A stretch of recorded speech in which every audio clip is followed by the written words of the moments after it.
नमस्कार, मैं दीपक शर्मा और मेरे YouTube मंच पर आपका स्वागत।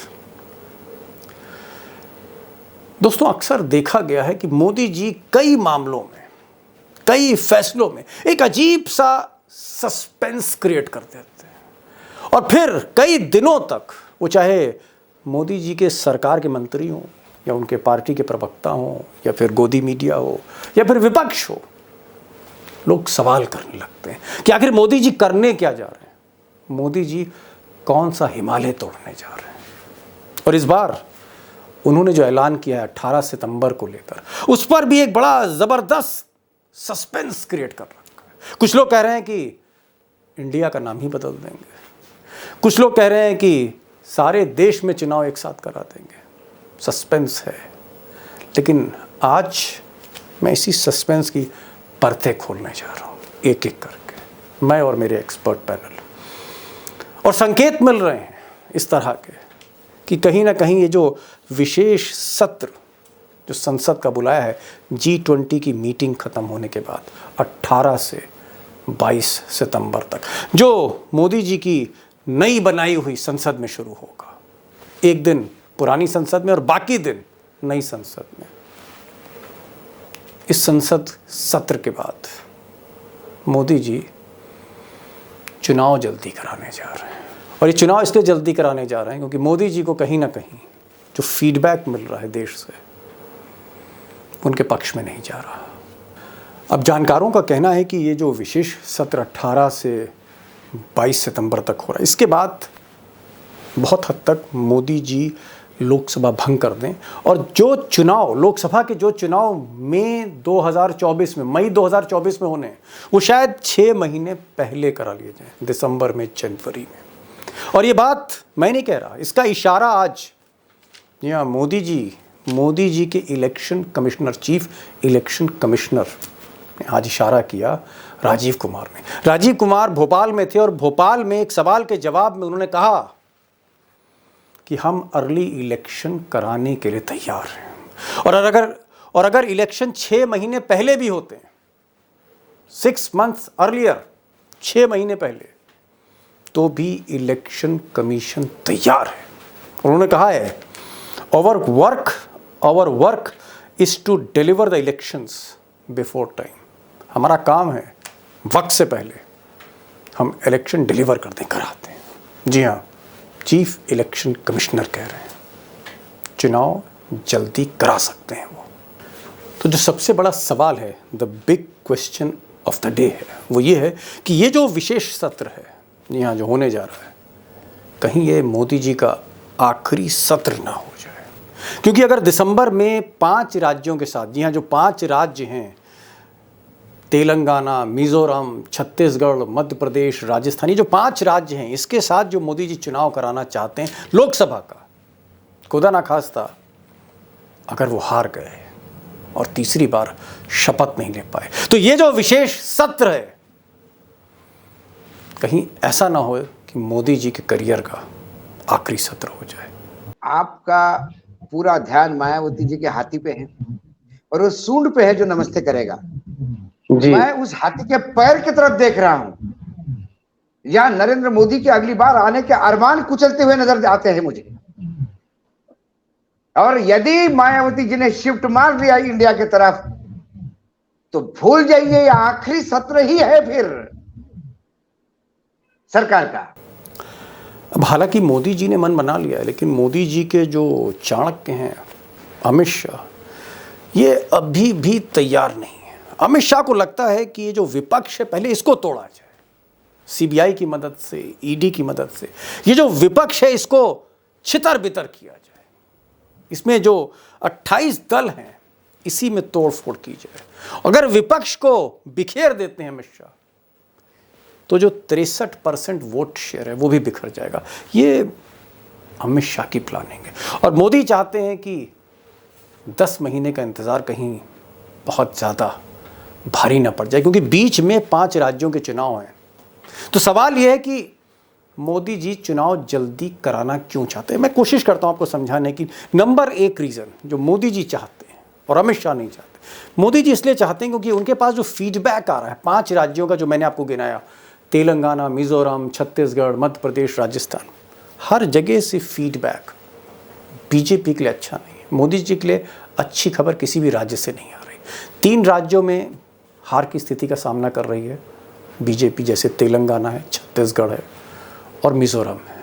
और जो बाकी के 2 राज्य हैं, Madhya Pradesh, Rajasthan, the big BJP states, यहाँ मैच फंसा है, मुकाबला फंसा हुआ है। मोदी जी को लगता है 3 हारे और कहीं साथ में 2 भी हार गए तो लगातार 8 चुनाव हार जाएंगे, और ऐसी स्थिति में सामना करना 2024 मई में लोकसभा का बड़ा मुश्किल होगा। तो मोदी जी को ये डर है कि हालात और ना बिगड़ जाएं दिसंबर के बाद, तो ये चुनाव पहले ही करा लो। ये उनकी थ्योरी है और मुझे लगता है प्रैक्टिकल अप्रोच भी है। दोस्तों, ये बात एकदम सही है कि मोदी जी एक मुश्किल दौर से गुजर रहे हैं, ऐसा आरएसएस का भी मानना है। आरएसएस की जो मुखपत्र है, ऑर्गेनाइज़र, उसने पहले ही लिख दिया है कि मोदी जी का जो जादू है कहीं ना कहीं वो बेअसर हो रहा है, और लगातार जो चुनाव में हार मिल रही है वो मोदी मैजिक को कहीं ना कहीं डाइल्यूट करता है। लेकिन सबसे बड़ी मुसीबत मोदी जी के लिए बहन जी ला सकती, जी हाँ, ये साहिबा ला सकती, मायावती। और मायावती इसलिए ला सकती हैं क्योंकि उत्तर प्रदेश में जहां मोदी सबसे मजबूत खड़े हैं, जहां होलसेल में उनको सीटें मिल रही हैं, मायावती आखिरी मोमेंट में, आखिरी वक्त में अगर उन्होंने पत्ते खोले और चाल बदलती, अगर वो न्यूट्रल रहने की जगह, जैसा कि वो आजकल बार बार कह रही हैं, जोर दे रही हैं कि वो ना इधर जाएंगी ना उधर जाएंगी, लेकिन अगर आखिरी वक्त पर आचार संहिता लगने के बाद अगर मायावती का हाथी 10 जनपद की तरफ घूम गया, सोनिया गांधी की तरफ चला गया, इंडिया की तरफ आ गया, तो मोदी जी के लिए निश्चित रूप से मुसीबत और बढ़ने जा रही है। जी हाँ, और ज़्यादा मुसीबत बढ़ने जा रही है। और मुझे लगता है कि ये जो सवाल है कि 2024 का गेम क्या मोदी और शाह के हाथ से निकल रहा है, मुझे लगता है कि अशोक वानखेड़े और प्रोफेसर रविकांत, जो आज 2 बड़ी ब्रेकिंग न्यूज़ आपको देने जा रहे हैं, हमें उनके पास चलना होगा, क्योंकि इस सवाल का कहीं ना कहीं एक जवाब आपके सामने मुझे रखना है, जवाब जिसमें तथ्य हो, फैक्ट हो, फिगर हो, कि what's going to happen in 2024, या फिर जो दिसंबर में चुनाव होने जा रहे हैं उसमें क्या होने जा रहा है। चलते हैं सीधे अशोक वानखेड़े के पास, प्रोफेसर रविकांत के पास। और सवाल मेरा ये है कि ये जो बड़ी धूमधाम से तैयारियां हैं, गाजे बाजे के साथ, मुहूर्त निकालने के बाद, गणेश चतुर्थी के दिन 19 तारीख को G20 खत्म होने के बाद, भारत और इंडिया की बहस के बाद, ये सत्र बुलाया जा रहा है। ये उस इमारत में सत्र बुलाया जा रहा है जिसको बड़ी जतन से मोदी जी ने बनवाया। कहा गया कि साहब ये ड्रीम प्रोजेक्ट है, मोदी जी ने हर मुहूर्त में, हर पूजा में वो शामिल रहे, यहां तक कि राष्ट्रपति को भी न्योता नहीं दिया। सवाल मेरा ये है बड़ा स्पष्ट कि ये जो प्रधानमंत्री मोदी का पहला सत्र होगा इस नई इमारत में, कहीं आखिरी सत्र तो नहीं होने जा रहा मोदी जी का ये टाइगर? नहीं, आप तो आखिरी सत्र की आशंका बता रहे हैं। मुझे तो लग रहा है कि वो ये जान गए हैं कि अब वो वापस आने वाले नहीं है। तो जो बिल्डिंग उन्होंने बनाई है, कम से कम बैठने का 1-2 दिन का लुत्फ तो वो उठा ले, नहीं तो लोग हंसेंगे कि बिल्डिंग बनाई और कोई और बैठ रहा है उसमें। जी। तो शायद इसके लिए वो अपना एक जो उनका जो सपना था कि इस बिल्डिंग में बैठ के प्रधानमंत्री पद को भोगना, वो पूरा करने के लिए वो बैठे। वैसे आपने कहा कि बड़ी जोरों शोरों से तैयारी शुरू है। प्रॉब्लम यह है कि मंडप सज गया है, बैंड वाले भी आ गए, लेकिन अभी तक ये पता नहीं है कि अंदर शादी हो रही है, कि जेएनयू संस्कार होंगे, कि और कोई सत्यनारायण की पूजा होगी, या हवन होने जा रहा है, कथावाचक आएगा, या क्या होने जा रहा है, ये किसी को पता नहीं है। बस बैंड सज रहा है, जिसको बोला बस तैयारी हो रही है, बस खाना लग रहा है, बस ये इतने लोगों का ऑर्डर है। अरे लेकिन काहे के लिए? अब मंडप वाले को भी पता नहीं है काहे के लिए, क्या अंदर क्या होने जा रहा है। जिसने बुलाया वो भी चुप है। अब कुल मिला के हमारे यहाँ कौन बनेगा करोड़पति चल रहा है। प्रधानमंत्री जी अमिताभ बच्चन की सीट पर बैठ के सवाल उछाल दिया उन्होंने। 5 दिन का सत्र, बताइए क्या? पूरी जनता देश की हॉट सीट पर बैठी हुई है और अलग अलग ऑप्शन है। 1 नेशन 1 इलेक्शन, ऑप्शन ए बनाम India, statehood to Jammu Kashmir, जी रश्मि रिपोर्ट, महिला रिजर्वेशन बिल, उसके बाद इलेक्शन फंडिंग, इलेक्शन कमीशन के लिए, उसके बाद जी धन्यवाद प्रस्ताव या एक स्वागत का प्रस्ताव। जी। ये ऐसा टाइगर, एक क्या आपको मजाक, लगता है, क्या आपको एक लगता है, मजाक, ये आप पहले भी कह आप पहले भी कह रहे थे कि ये विशेष सत्र आखिरी सत्र हो सकता है मोदी जी के दूसरे टेन्योर का, और उसके बाद शायद वो दिसंबर में या जनवरी में 5 राज्यों के साथ चुनाव करवाना चाहते हैं लोकसभा का, क्योंकि मोदी जी सेमीफाइनल स्किप करना चाहते हैं। वो नहीं चाहते हैं कि 5-0 का स्कोर हो जाए। तो क्या आपको लगता है कि अर्ली इलेक्शन की तरफ ये देश बढ़ रहा है? मैं तो बहुत पहले से कह रहा हूं कि अर्ली इलेक्शन पे देश बढ़ रहा है, बहुत पहले से कह रहा हूं। और देखिए इस 5 दिन में हो क्या सकता है, 1 नेशन 1 इलेक्शन हो सकता है, next to impossible. Bharat India ये भी नहीं हो सकता।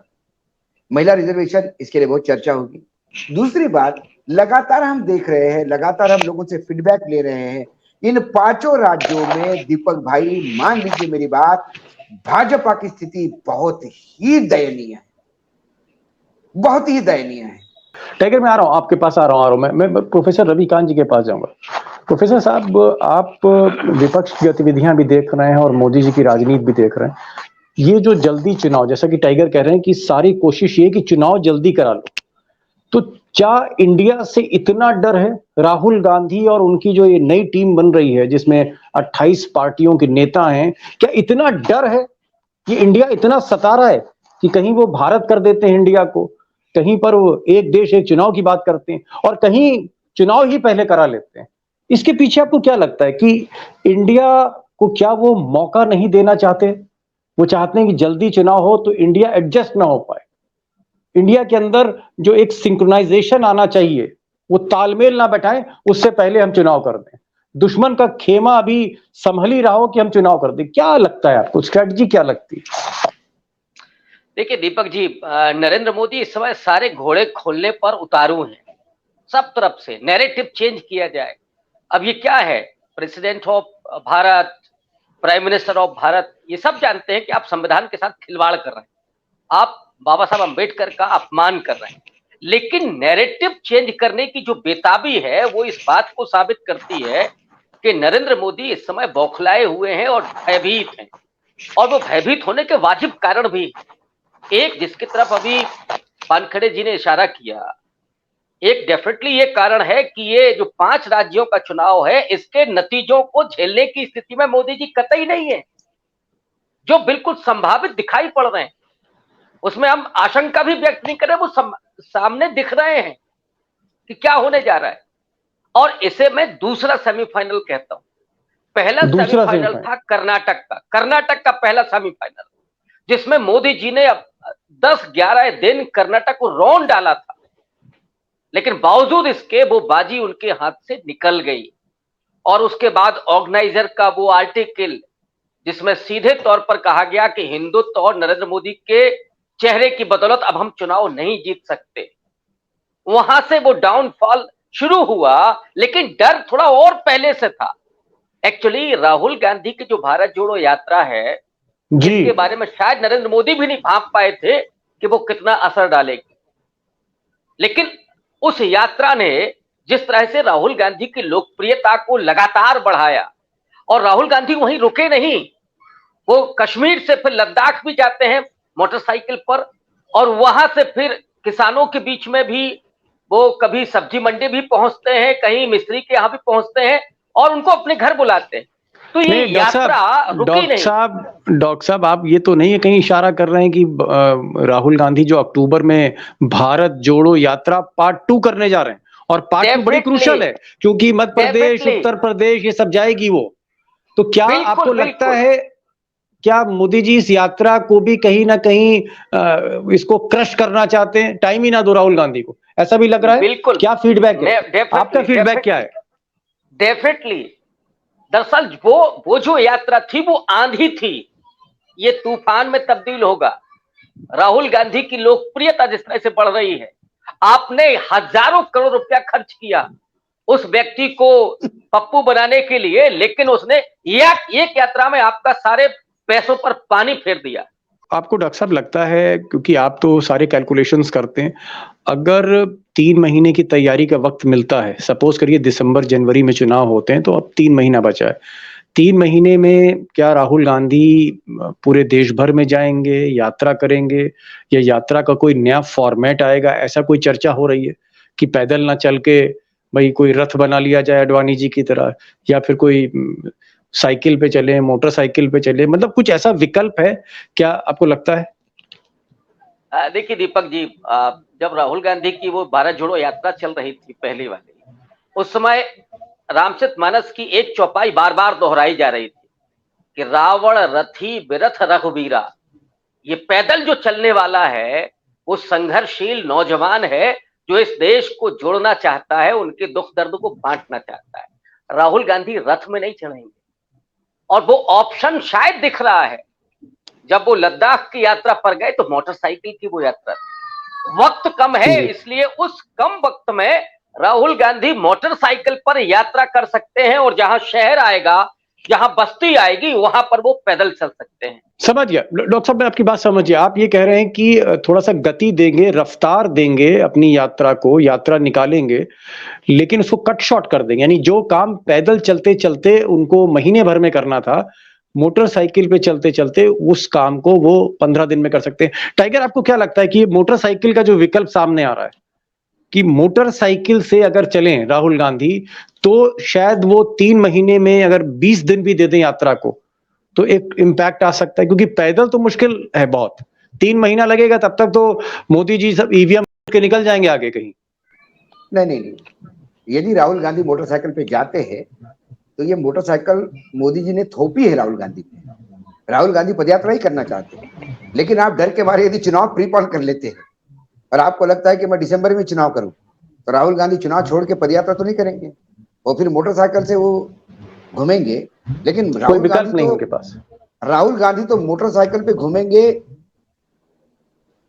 पोरबंदर से लेके नॉर्थ ईस्ट तक, आसाम तक जी। लेकिन वर्तमान में सरकार मौत के कुएं में घूम रही है।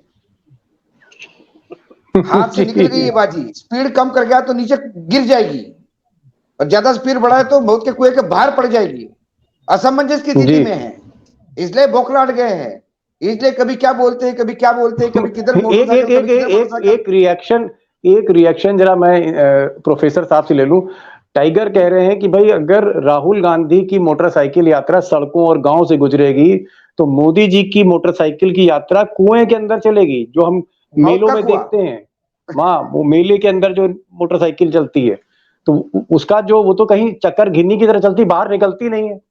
क्या अपने ही कुएं में बंधते जा रहे हैं मोदी जी, प्रोफेसर साहब?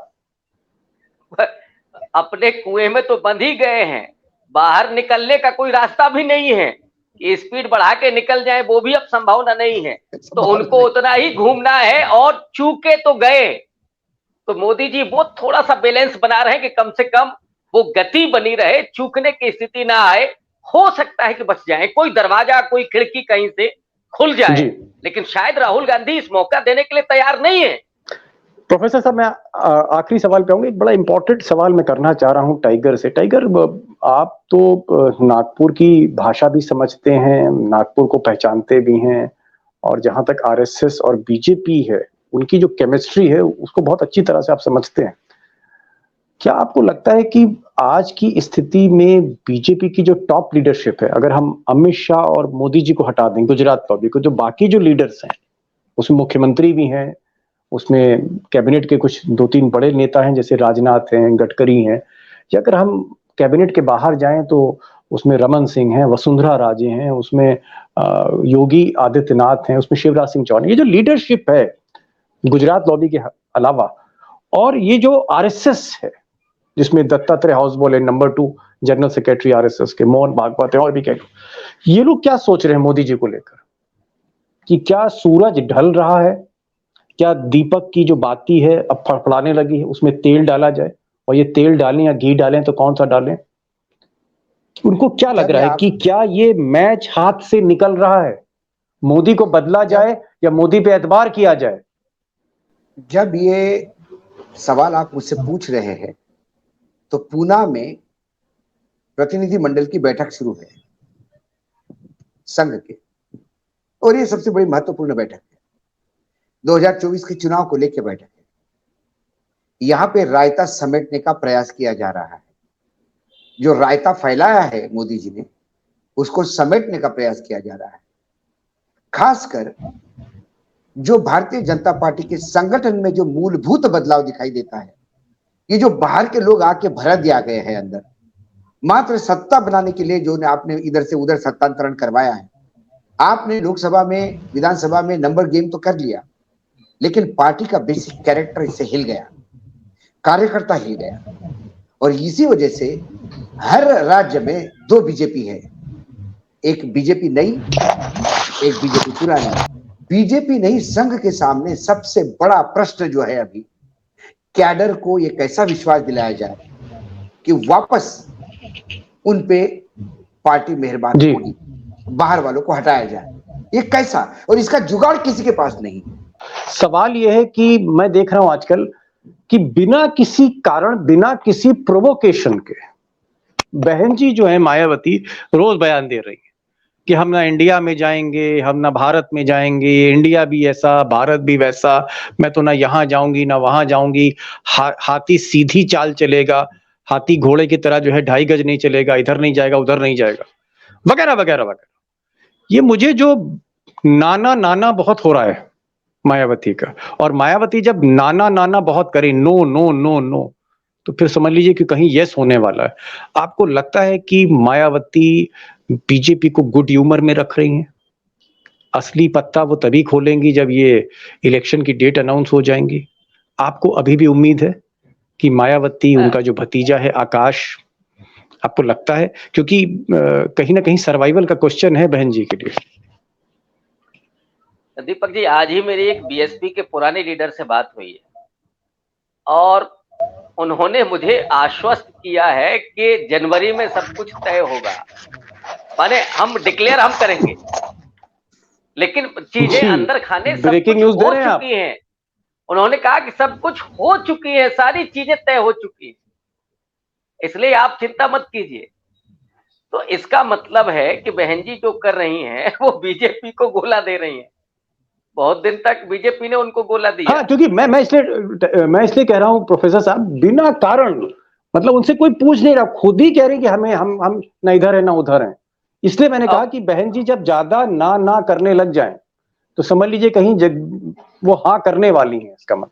तो आपको लगता है एक और खबर आपको ब्रेक कर देता हूं, एक और खबर ब्रेक कर दे रहा हूं। बिल्कुल, बीजेपी शायद इस बात को जान गई है, इसीलिए वो उनके कोर वोटर पर पूरा हाथ डाल रही है। आज की मेरी जानकारी है कि भारतीय जनता पार्टी का जो दलित प्रकोष्ठ है वो कांशीराम साहब के तमाम गीतों को, उस समय के बहुजन चेतना के सांस्कृतिक जो कार्यक्रम होते थे उनको लेकर के गांवों में जा रही है। इसका मतलब है कि आप बीजेपी के मायावती के पैरों से जमीन खींचना चाहते हैं। मायावती छोड़ देंगी क्या?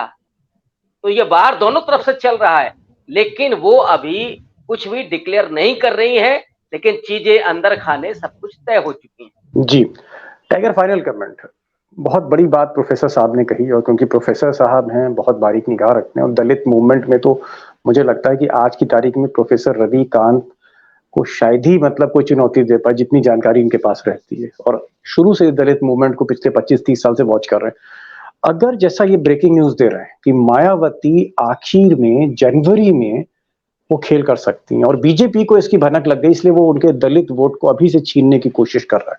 अगर जनवरी में, दिसंबर जनवरी में अगर मायावती जी का हाथी 10 जनपद पे जाके रुकता है और सूंड उठा के सोनिया जी को ऐसे सलाम करता है, सूंड उठा के सोनिया जी को सलाम करता है, तो फिर क्या होने जा रहा है? What's going to happen in 2024-2020? आपका पूरा ध्यान मायावती जी के हाथी पे है, और वो सूंड पे है जो नमस्ते करेगा जी। मैं उस हाथी के पैर की तरफ देख रहा हूं, या नरेंद्र मोदी के अगली बार आने के अरमान कुचलते हुए नजर आते हैं मुझे। और यदि मायावती जी ने शिफ्ट मार लिया इंडिया की तरफ, तो भूल जाइए, आखिरी सत्र ही है फिर सरकार का। आखिरी सत्र है, आखिरी सत्र। प्रोफेसर साहब लास्ट कमेंट आखिरी। जी जी जी बिल्कुल। जो मेरी बात हुई है वो ये कह रहे हैं, वो ये हम लोग पहले से अनुमान लगा रहे थे, जितना पॉलिटिक्स को हम लोग पढ़ते समझते हैं। मायावती जी ये अभी कोशिश कर रही है कि उनको पीएम के लिए थोड़ा रेस में उनको लाया जाए, वो सिर्फ इतना कह रही है, वरना ऐलान वो शायद जल्दी कर दे अगर कहीं से भी इशारा मिल जाए, उसका इंतजार है। लेकिन चीजें तय हो चुकी हैं। चीजें टाइगर लास्ट कमेंट, चीजें तय हो चुकी हैं तो फिर क्या होने वाला अगर चीजें तय हो चुकी हैं? मायावती जी ने पीएम का पत्ता इसलिए फेंका कि बार्गेन ठीक ठाक हो जाए। मायावती मांझी हुई पॉलिटिशियन है। जब पीएम पद मांगेगी तो लोग बोलेंगे नहीं नहीं नहीं, नहीं पीएम पद नहीं दे सकते, तो फिर अच्छा इतनी सीटें दे दो यूपी में। और जहां तक नहीं तो डीपीएम दे दो, डिप्टी प्राइम मिनिस्टर दे दो। 16 राज्यों में, 16 राज्यों में। एक छोटा सा सवाल, 16 राज्यों, छोटा रविकांत जी, एक छोटा सा सवाल एक और कर रहे हैं, बस उसके बाद मैं वाइंड अप कर रहा हूँ। आपको लगता है कि जो भतीजा है बुआ से संबंध ठीक हो गए हैं, भतीजे के बुआ से संबंध ठीक है, अखिलेश भी कहीं ना कहीं अपनी साइकिल लेके पहुंचेंगे? हालांकि साइकिल पे हाथी पांव नहीं रख सकता है, लेकिन अखिलेश क्या उनको कोई अब पुराने जो गिले शिकवे हैं अखिलेश ने मिटा दिए हैं? 2019 का जो एक्सपीरियंस था उनको मिटाने पड़ रहे हैं। मैं एक और खबर आपको बता दूं, हालांकि ज्यादातर लोग जान चुके हैं। अखिलेश यादव ने कुछ मुस्लिम स्कॉलर्स को बुला करके बात की थी और उन्होंने पूछा कि हमको क्या करना है, तो उन्होंने कहा कि आप कांग्रेस के साथ जाइए, अदरवाइज कोई रोक नहीं पाएगा कांग्रेस में अल्पसंख्यक जाने जो जाएगा जी। और उन्होंने ये भी कहा कि चुपचाप से बीएसपी के साथ भी जाइए अगर अपने आप को बचाना है तो survival, question of survival, mindset तैयार कुछ। हाँ डेफिनेटली, बल्कि मैं समझता हूं कि मायावती से ज्यादा बड़ा सवाल, कह रहे हैं कि मायावती से ज्यादा बड़ा सवाल अखिलेश के लिए, अखिलेश यादव के बुआ तो प्रेशर में है, अखिलेश पर भतीजे में सबसे ज्यादा प्रेशर है। मायावती जी की बुरी स्थिति में मायावती जी का वोट परसेंटेज 12 से 15% तो है ही ना जी। यदि अखिलेश से मुस्लिम छिटक गए, जो यादव है उनमें से भी 50% यादव उसके साथ नहीं, तो अखिलेश का हश्र, अखिलेश जी का हश्र कांग्रेस जैसा 2.5% पे आ जाए तो आश्चर्य नहीं होगा। बहुत सही बात कह रही है रविकांत जी। ये खबर मेरे पास भी थी कि वो बेंगलोर जाने वाले नहीं थे। बेंगलोर वो इसीलिए गए कि मुस्लिमों ने कह दिया कि ये आपके सेहत के लिए ठीक है कि आप बेंगलोर जाएं। तो आपको लगता है टाइगर, आपको लगता है कि अखिलेश है इंडिया के मीटिंग में रह के जिंदल का आनंद उठाइए जी। आपको लगता है कि अखिलेश, मायावती, कांग्रेस, जयंत चौधरी, नीतीश कुमार, खड़गे वगैरह सब हमें उत्तर प्रदेश में एक साथ दिखेंगे और हाथी की इस बार हाथी पे महावत नहीं बैठेगा, हाथी पे पालकी सजेगी, हाथी पे पालकी सजेगी, पालकी पे तो कई लोग बैठते हैं। हाथी पिछले 10 साल से लगातार ईडी के अंकुश से रक्त रंजित है, रक्त बह रहा है उसके माथे से जी। जिस दिन वो अंकुश निकल जाएगा ये हाथी तहलका मचाएगा उसी देश में। उत्तर प्रदेश की बात छोड़िए जी जी, उत्तर प्रदेश की बात मचाएगा देश में। एक तो संविधान का अपमान, संविधान का अपमान। एक आखिरी कमेंट। जी जी बिल्कुल। मायावती जी बार्गेनिंग बहुत तगड़ी कर रही हैं, 16 राज्यों में स्टेक की बात कर रही हैं कि हमारे पास 5 से 10% वोट है तेलंगाना तक में, तो वो चाहेंगी कि अगर ये पद ऑफर नहीं होता, जो ऑब्वियस है नहीं हो पाएगा, इसमें हम लोग जानते हैं जी, तो उनको दूसरे राज्यों में भी एक आध सीट मिले, एक तेलंगाना में भी मिले, एक छत्तीसगढ़ में भी मिले, 2 मध्य प्रदेश में भी मिले, ये कोशिश उनकी चल रही है। चलिए, बहरहाल आप दोनों का जो कहना था कि भाई एक खास मेहमान, एक बहुत ही ऐसा मेहमान जिसकी बड़ी यूटिलिटी है, बड़ी उपयोगिता है। अभी तक मोदी जी कहते थे योगी है उपयोगी, लेकिन मुझे लगता है कि उत्तर प्रदेश का जहां तक समीकरण है, उत्तर भारत का जहां तक समीकरण है, दलित वोटों के ध्रुवीकरण की बात है, तो सबसे ज्यादा उपयोगिता मायावती की है। और अगर मायावती, जैसा डॉक्टर साहब कह रहे हैं, जनवरी में अपने पत्ते खोलेंगी और उनके लिए सर्वाइवल का क्वेश्चन है, क्योंकि अगर वो पत्ते नहीं खोलती, उनका हाथी अगर इंडिया की तरफ नहीं मुड़ता, तो अमित शाह उनके जितने भी दलित वोट हैं उसको छीनने की कोशिश में लग गए। आप दोनों आए, आप दोनों ने रोशनी डाली और कहीं ना कहीं एक जो टिप्पणी करी टाइगर ने, कि कहीं ये आखिरी सत्र ना हो जाए मोदी जी। इस तरह के मुझे कम से कम लक्षण, सिम्टम्स तो दिख ही रहे जो आपने अंडरलाइन किए। बहुत बहुत शुक्रिया, आपने समय दिया टाइगर। बहुत बहुत शुक्रिया प्रोफेसर साहब, आपने समय दिया। Thank you so much both of you.